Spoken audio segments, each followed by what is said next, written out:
దాని వ్యాపారం ఇంకా చేశారు. పబ్లిక్ చాలా పబ్లిక్ ఉన్నారు. కొంతమంది అన్నారంట, ఆ బేతనీలో మరియమ్మ మాత సహోదరుని లేఖనానికి వస్తున్నాడంట.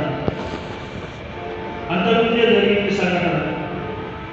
బేతనీలో మరియమ్మ మాత తమ్ముడేమో రాజు అంటే సచ్చిపోతే లేదండి, చరిత్రలో జరిగిన సంఘటన అండి.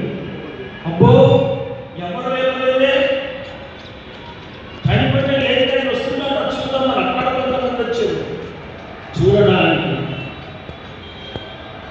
శాస్త్రం పరిచర్యలు ఆయన వస్తేలాగానే పట్టుకోవచ్చు.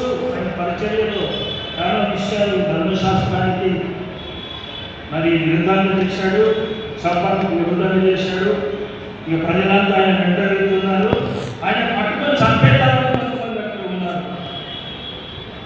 ఇంకా కొంతమంది యెరూషలేము పట్టణంలో విశ్వాసులైన వారు ఖర్జూర పంటలు పట్టుకొని, ఒలివ మంటలు పట్టుకొని హోసన్నా హోసన్నా రక్షించు రా రా అని అరుస్తున్నారు. కొంతమంది సతానులంతా చూస్తుంటే అక్కడ ఉన్న శాస్త్రులకు, పరిసయ్యులకు, ప్రధాన యాజకులకు ఈ బిడ్డలంతా జై జై జై ఎందుకు అరుస్తున్నారు మీరు అట్లా? ఎందుకు అరుస్తున్నారు మీరు అట్లా అని ఆ రోజు ఆ ప్రధాన యాజకులు, శాస్త్రులు అలాంటి బెదిరించారు. అలాంటి బెదిరిస్తే వేస్తే నాకు తిన్నారు. అయ్యారా 8వ కీర్తనలో మనం చూస్తాం. రెఫరెన్స్ చాలా ఉన్నాయి.